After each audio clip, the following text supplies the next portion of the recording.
안녕하세요. 올해 32살의 여자입니다. 제 나이가 세상만사 모든 걸 통달할 나이도 아니고 아직 한참 배울 게 많은 나이긴 하지만 이건 도무지 제가 여지껏 배워온 것들은 물론이고 상식적으로 생각해도 이해가 안 되는 경우라 이렇게 다른 분들 의견 한번 들어보려 사연을 보내게 되었습니다. 저보다 3살 많은 남편과 6년이라는 긴긴 연애 끝에 작년 여름에 결혼을 했어요. 아직 결혼한 지 1년밖에 안 된 따끈따끈한 신혼부부죠. 아이도 아직 없다 보니 정말 신혼이라는 표현 말고는 다른 말이 떠오르지 않네요. 저희는 맞벌이 부부입니다. 벌이는 각자 비슷하고 둘이 버는 거 합쳐서 연 8천만 원 조금 넘네요. 월급만 따지면 제가 조금 더 벌지만 상여금 나오는 거 생각하면 거의 비슷하기 때문에 누가 더 잘 벌고 못 벌고 그런 건 따지지 않을게요. 아무튼 둘이 벌어서 달에 700 정도 버는 상황이다 보니 제 나름대로 조금 여유가 있다고 생각하는 편이에요. 연애 기간이 길었던 만큼 처음 만났을 때는 저희가 이렇게 결혼을 해서 한 이불 덮고 같이 살게 될 것이라고는 생각도 못했어요. 다투기도 엄청 다투고 서로 볼 꼴 못 볼 꼴 다 봤다고 해도 무방하죠. 그렇게 오랜 기간 만난 게 익숙해져서 그랬나 제 나이가 30이 넘어서부터 자연스럽게 두 사람 사이에 결혼 이야기가 오가기 시작했습니다. 말씀드렸다시피 둘이 조건이 워낙에 비슷했다 보니 누가 더 잘났고 못났고 이런 걸 따질 것도 없었죠. 6년을 만난 만큼 서로에 대해 속속들이 알고 있었다 보니 이것 따지고 저것 따지는 거 없이 순탄하게 결혼 준비를 시작할 수 있었습니다. 돈을 서로 어느 정도 모아놓았는지는 대충 알고 있었는데 그래도 결혼 이야기 나온 만큼 좀 더 정확하게 얼마씩 있는지 파악이 되었으면 싶었어요. 그도 그럴 것이 얼마 정도 모아놓았느냐는 제 질문에 남편은 항상 얼마 정도는 될걸? 하는 식으로 뭉뚱그려서 대답을 했었거든요. 자기가 모아놓은 액수를 정확하게 알려주기 싫은 건가 싶어서 저도 더 정확하게 말해달라고 물어보지는 않았었는데 이제는 결혼 준비를 시작하게 된 만큼 정확한 액수를 알고 있는 게 앞으로의 계획을 세우는데도 유리할 거라 생각이 들었죠. 또 물어봐봐야 대충 이 정도는 될 거다 하고 대답할 확률이 컸다 보니 작전을 바꿔서 아예 남편한테 은행 통합 관리하는 앱을 켜서 보여줬어요. 그거 보면 통장별로 얼마씩 있고 주식 같은 것까지 다 포함돼서 나오잖아요. 제 모든 계좌에 있는 총액을 전부 다 보여줬으니 남편한테도 얼마 있는지 대충 말하지 말고 앱을 켜서 보여달라고 했죠. 그때 남편이 뭐 은행 앱까지 켜서 보여줘야 하냐고 나 못 믿냐며 수상쩍게 행동을 하더라고요.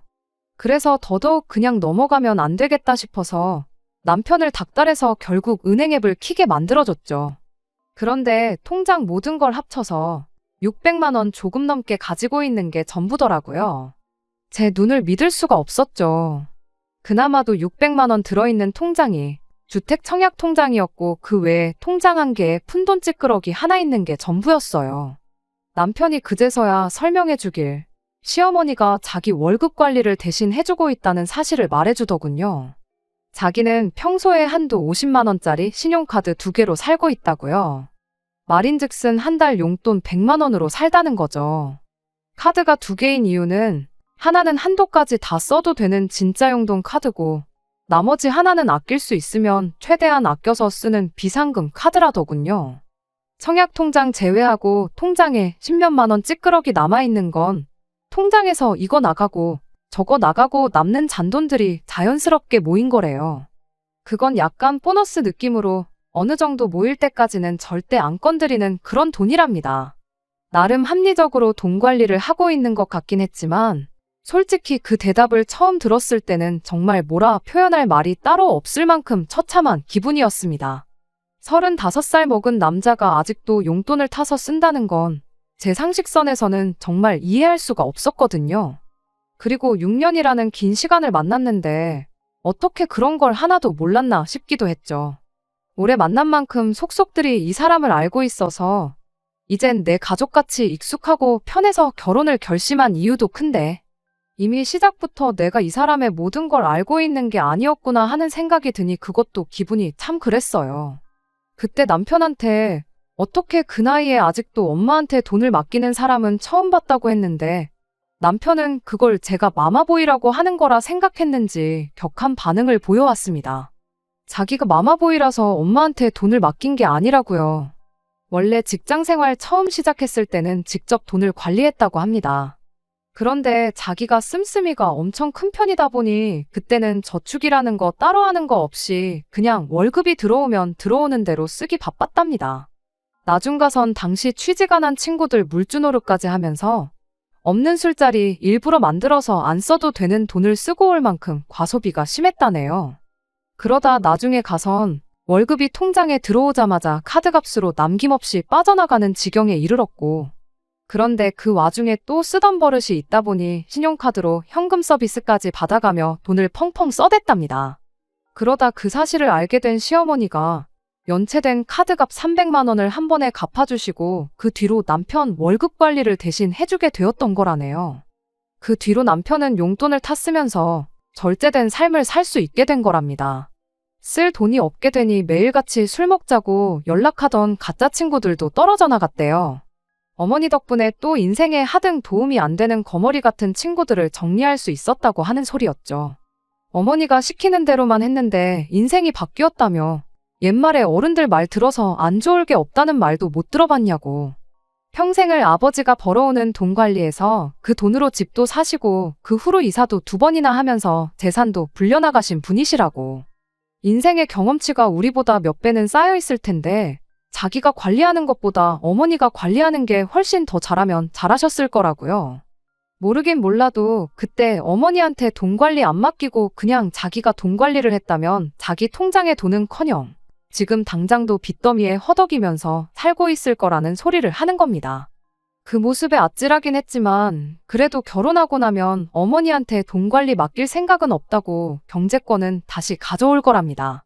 그리고 자기가 지금 어머니 덕분에 절제된 삶을 살고 있기는 하지만 그 씀씀이가 어디 갔겠냐고.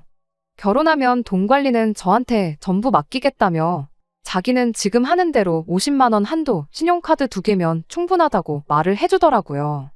그 말에 그래도 어느 정도 안심이 되었죠. 시어머니가 남편 돈 관리를 하고 있었다고 해서 모아놓은 돈이 얼마나 되는지는 못 물어볼 것도 없겠다 싶어서 그 길로 남편이 시어머니한테 전화를 걸었습니다. 시어머니가 전화를 받자마자 남편이 앞뒤 상황 없이 대번에 내 돈 얼마나 있냐고 물어봤어요. 그런데 돌아온 시어머니 대답이 얼마 있다고 대답해주면 되는 걸 네 돈은 왜 갑자기 물어보느냐 였습니다. 결혼 준비하는데 신혼집 알아봐야 하니까 서로 얼마나 있는지 미리 알아놓아야 하니까 그러는 거라고 이유를 나중에 설명해줬어요. 액수만 알려주면 끝나는 걸 가지고 시어머니는 걔는 뭐 그런 걸 물어본다냐 하면서 대답을 피하는 식이었습니다. 그러더니 난데없이 전화를 저한테 바꿔보라 하시더군요. 그러더니 역으로 저한테 질문을 하시더군요. 그러는 너는 얼마나 모아놓았냐는 식이었죠. 이미 남편한테도 보여줬던 돈이다 보니 시어머니라고 꼭 숨길 이유도 없겠다 싶어서 정확하게 말씀드렸어요. 현금으로 가지고 있는 게 2천, 적금으로 5천 있고 주식으로 가지고 있는 게 또 5천 정도 된다고요. 그랬더니 나이도 어린 게 주식을 한다면서 당신이 주식 같은 거 해서 돈 버는 사람을 단 한 명을 못 봤다며 저보고 당장 주식부터 정리를 하라고 훈수를 하시더라고요. 그러면서 갑자기 돈 관리를 하는 방법에 대해 열변을 토하시는데 그냥 얼마 있는지만 알려주시면 될 걸 왜 이렇게 말이 많으신가 싶었습니다. 그냥 영혼 없이 네 하면서 대답하고 있었는데 그게 또 시어머니 심기를 건드렸는가 봐요.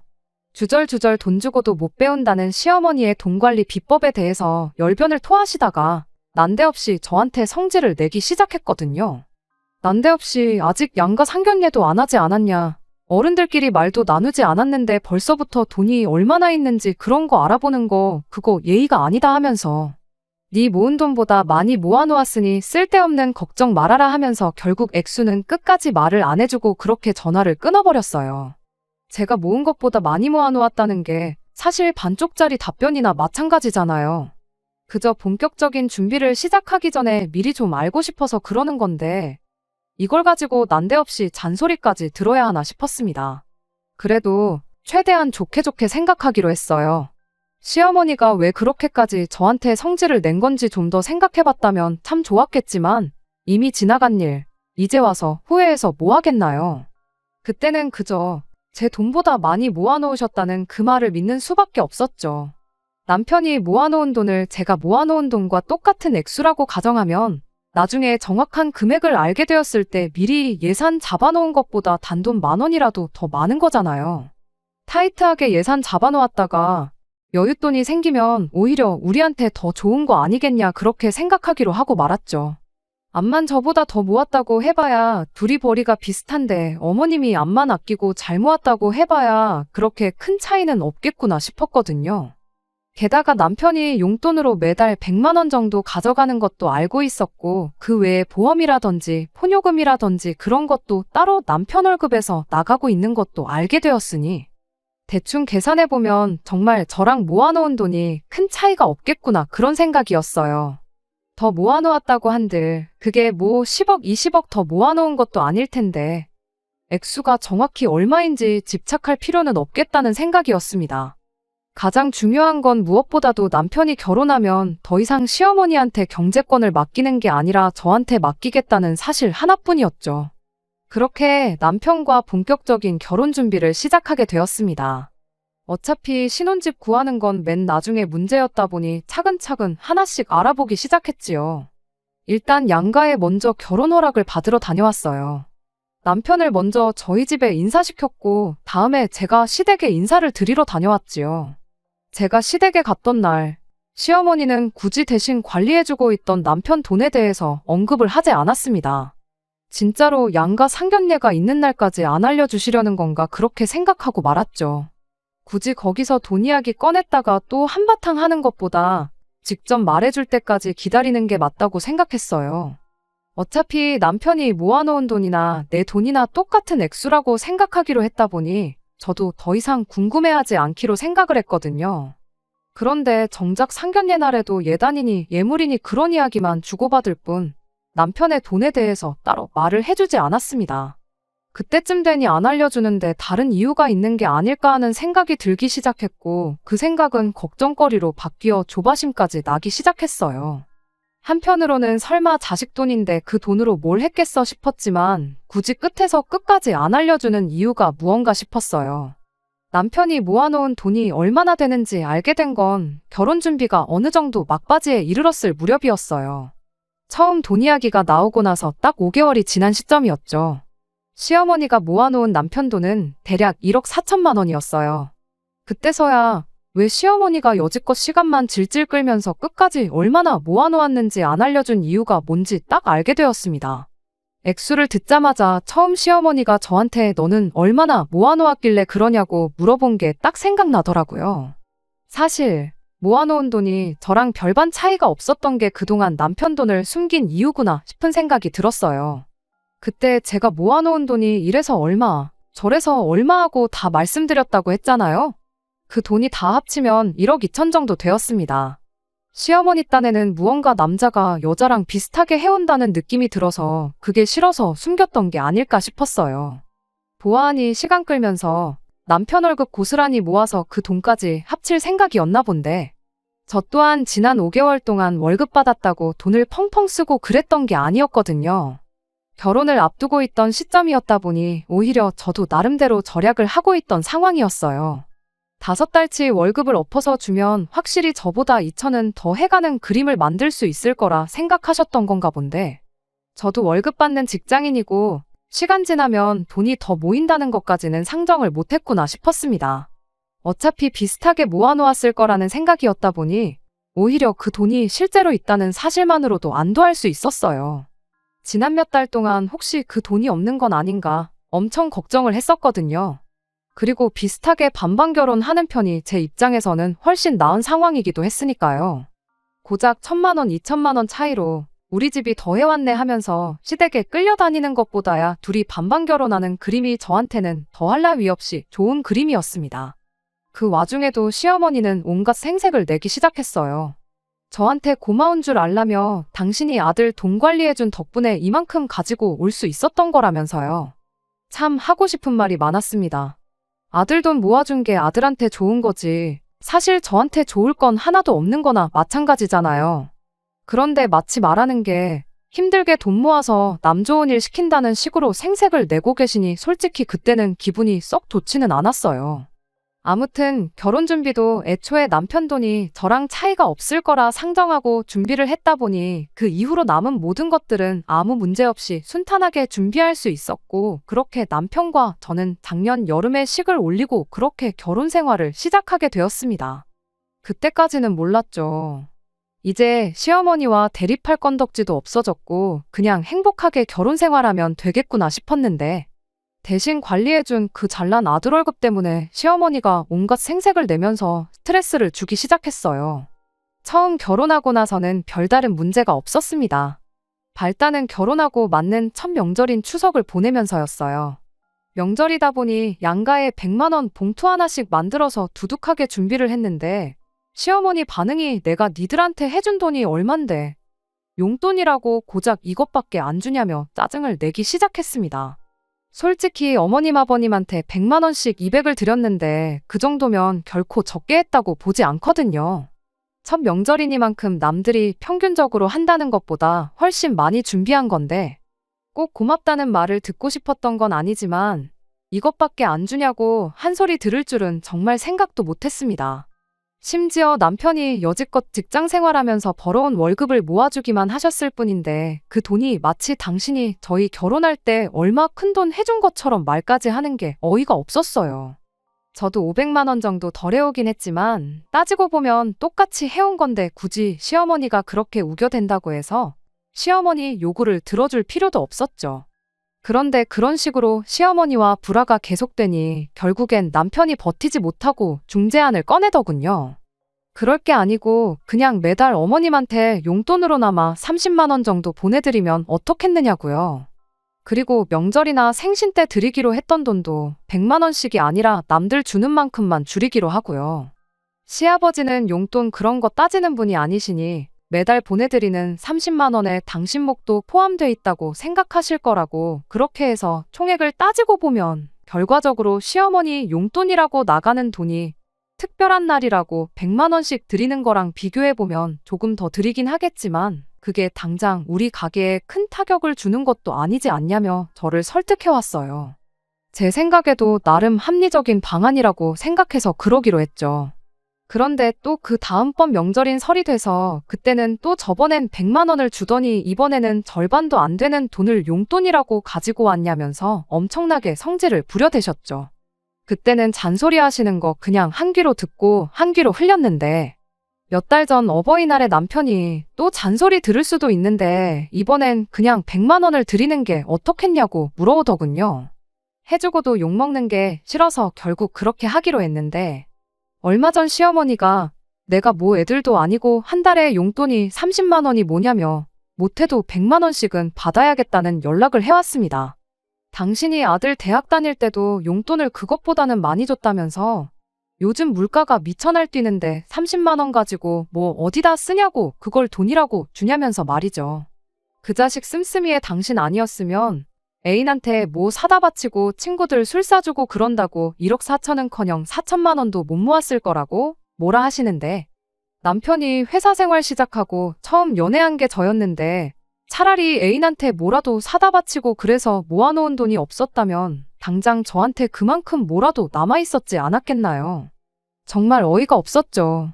상대할 가치도 없는 시어머니 요구에 저는 뭐라고 말도 제대로 안 나오는데 남편은 그러지 말고 그냥 그 돈 드리잡니다. 맞벌이 하는 만큼 벌이도 늘어났는데 못 드릴 게 뭐가 있냐고, 그 정도 드려도 우리 사는데 아무 지장 없지 않냐는 거예요. 어이가 없어서 맞벌이 한다고 벌이가 늘어난 건 또 어느 나라 계산 방법이냐고 남편한테 따져 물었죠.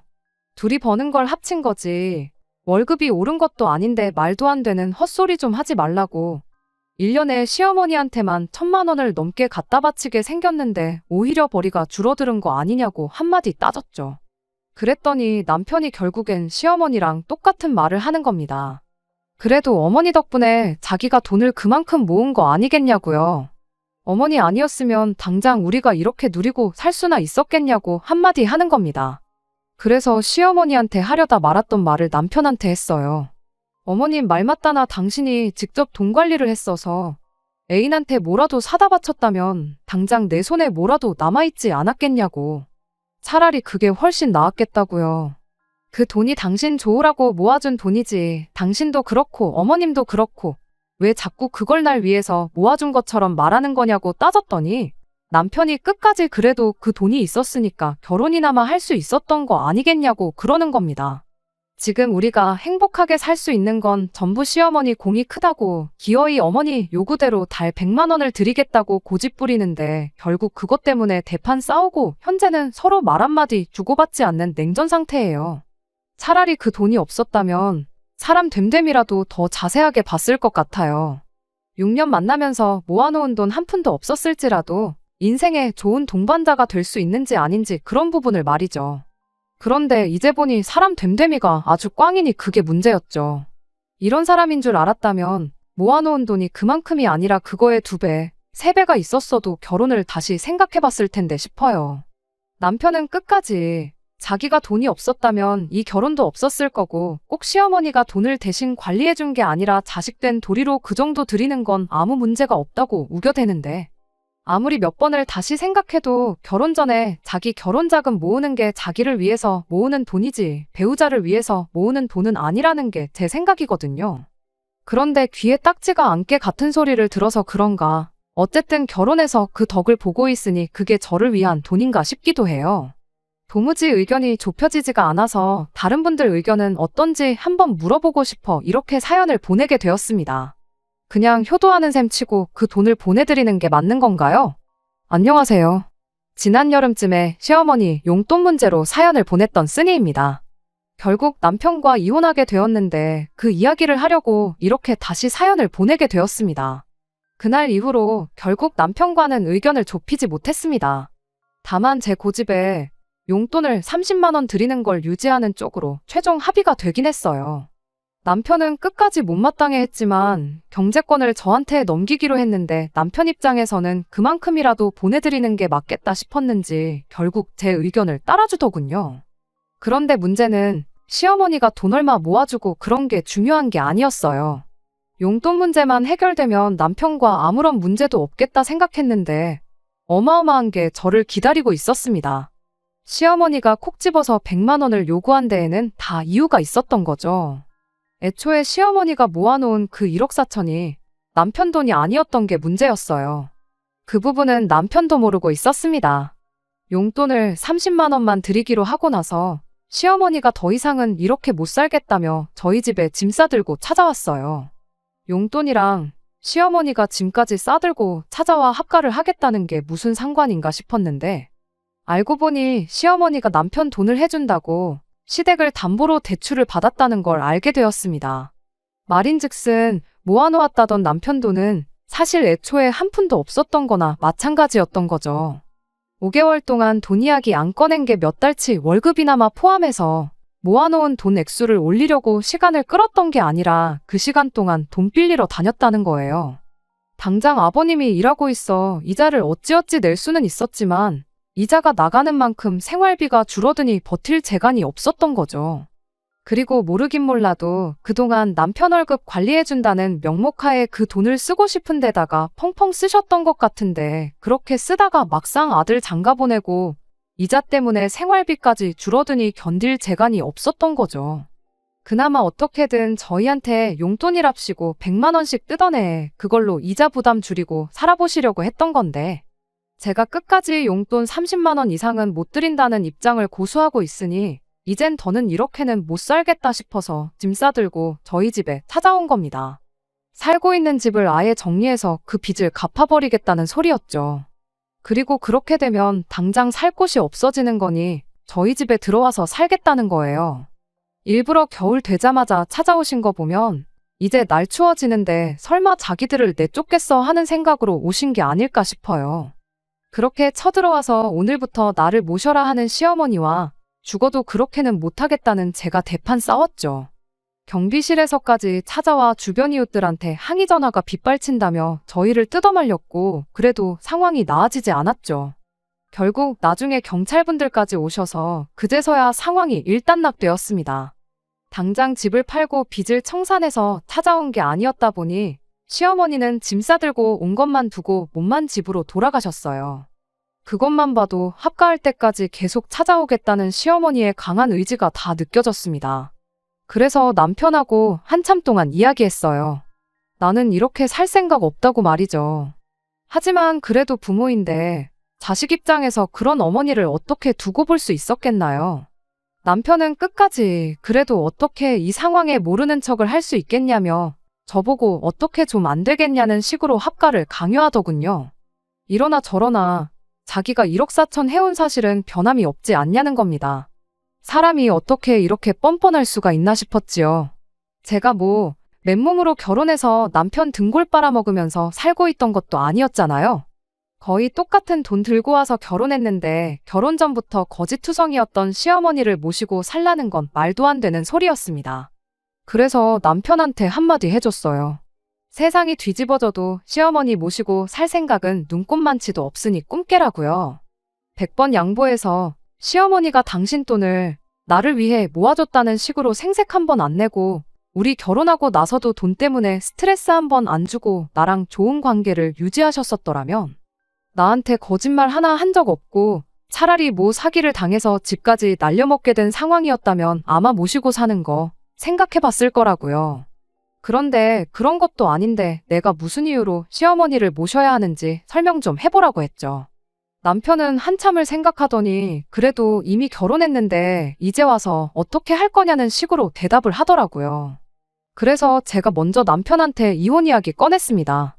그냥 무작정 이혼하자고 한 건 아니에요. 저는 남편에게 기회를 줬습니다. 아버님이 돈을 안 벌어오시는 것도 아니고 솔직히 1억 4천이면 아버님 벌이에 못 갚을 돈은 아니지 않나라는 생각이었거든요. 그냥 시어머니가 저러는 게 이자가 나가는 만큼 생활비 줄어든 마당에 그동안 어머님 돈처럼 쓰던 당신 돈까지 없어진 게 싫어서 저러시는 거 아니겠냐고요. 그러니 어머님이 또 집에 찾아오시거든 같이 살 생각 없다고 단호하게 딱 잘라 한마디만 하라고 했어요.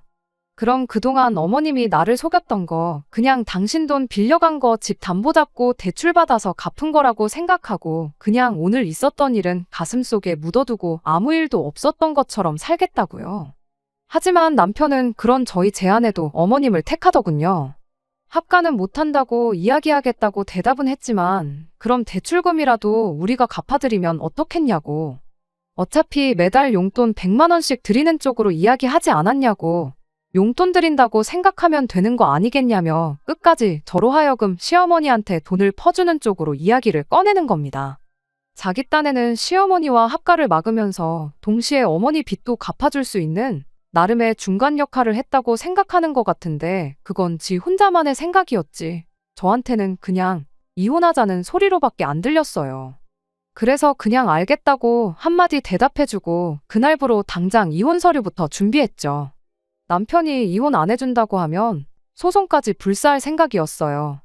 자기도 자기 나름대로 소송까지 가면 100% 질 거다는 식의 말을 주워 듣고 온 건지 나중에 가선 순순히 합의 이혼을 하는 쪽으로 나오대요. 덕분에 이혼하는데 큰 문제는 없었습니다. 반반 맞춰서 가져왔다 보니 갈 때도 똑같이 반반 나눠서 이혼했고요. 지지난주에 숙려기간 끝나서 모든 게 깔끔하게 정리돼서 이렇게 후기를 적어 보냅니다. 애초에 시어머니가 남편 돈 대신 관리해준 걸 두고 저를 위해 모아줬다고 생색내고 제 상식으로는 이해가 안 되는 요구를 해올 때 그때부터 알아봤어야 했는데 결혼이 저랑 남편 둘만 하는 게 아니라 집안과 집안끼리도 하나가 되는 건데 왜 그때는 그걸 생각 못하고 남편 돈만 제대로 있으면 됐지 하고 쉽게 넘겼나 싶네요. 안녕하세요. 얼마 전 이혼한 남편 소식 듣고 이렇게 마지막 후기를 또 남기게 되었습니다. 정확히는 남편 소식이 아니라 시어머니 소식이라고 해야 하나요? 남편이 저희 집까지 찾아오고 아주 난리도 아니었어요. 저희 부모님이 남편한테 여기가 어디라고 오느냐며 현관문 앞에서 거의 몽둥이 찜질을 할 뻔하셨는데 집까지 찾아온 게 무슨 일인가 궁금해서 남편 만나 이야기를 나눴습니다. 남편은 저한테 다시 시작하면 안 되겠냐고 거의 빌듯이 부탁을 해왔어요. 시어머니가 시아버지랑 이혼을 했다고 하더라고요. 알고 보니 그간 남편 돈으로 두 분이 같이 호강했던 게 아니고 시어머니 혼자서 그랬던 거래요. 아버님은 그 사실을 저희가 결혼할 때 알게 되었는데 그때 시어머니가 남편 돈을 탕진했다고 말한 게 아니고 그 돈이 어디 투자하듯이 묶여있는 상태라는 식으로 말을 하셨다는 겁니다. 당장 아들 장가 보내야 하는데 돈이 없다고, 그런데 그 돈을 또 중간에 뺄 수도 없는 상황이라며 집을 담보로 대출을 진행했던 거라고 해요. 아버님은 그런 사실에 대해서 전혀 모르고 있었는데 남편이 저랑 이혼하고 나서 모든 사실을 알게 되었던 거죠. 그리고 아버님이 당신 같은 사람하고는 같이 못 살겠다며 시어머니한테 이혼을 요구하셨다고 합니다. 이혼하면서 빚은 두 분이 나눠서 책임지게 되었지만 시어머니는 아버님한테 위자료까지 지급해야 하는 상황이 되었고요. 아버님이야 곧 은퇴하실 나이긴 하지만 그래도 직장도 있고 당장 먹고 사는데 지장이 없으니 상관이 없는데 시어머니의 경우에는 이야기가 달랐죠. 결국 남편하고 같이 지내게 되었는데 당장 남편 월급이 있다고 해도 두 사람 수중에 땡전 한 푼 있는 게 아니다 보니 지금 둘이서 단칸방 지내서 같이 살고 있는가 봐요. 그런데 그 와중에 시어머니는 늘어난 당신 씀씀이 때문에 정신 못 차리고 남편 월급 들어오는 족족이 쓸데없이 날려먹는 돈이 절반 이상이랍니다. 남편도 참다 또 참다가 이젠 더는 안 되겠어서 시어머니랑 같이 못 지내겠다고, 아니 안 지내겠다고 저를 찾아온 거예요. 그래서 마지막으로 남편한테 한마디 해줬어요. 이제 와서 어머님 안 계신다고 내가 당신하고 다시 살아줄 줄 알았냐고요. 너가 나랑 이혼까지 불사해가며 택한 어머니지 않냐고, 그런 사람이 왜 이제 와서 말을 바꾸냐고, 평생 어머니 돈줄 노릇 하면서 그렇게 살라 말하고, 오늘은 이렇게 이야기 들어주긴 했지만 다음번에 또 우리 집 찾아오면 안 그래도 우리 아버지가 벼르고 있던데 오늘처럼 아버지를 말리는 일은 없을 거다 한마디 경고해주고 집으로 돌아왔습니다. 1년 반 만에 이혼했다는 오명을 달고 살게 되었지만 이혼녀 딱지 달고 사는 편이 저런 시어머니 모시고 평생을 맘고생하면서 사는 것보다 100번 낫네요. 다른 건 모르겠고 남편 인생이 저렇게 꼬여버린 걸로 위안 삼으려고요. 끝까지 들어주셔서 감사합니다. 오늘의 사연은 여기까지입니다. 구독과 좋아요, 알람 설정 부탁드리고 더 좋은 사연으로 다시 찾아뵙겠습니다. 감사합니다.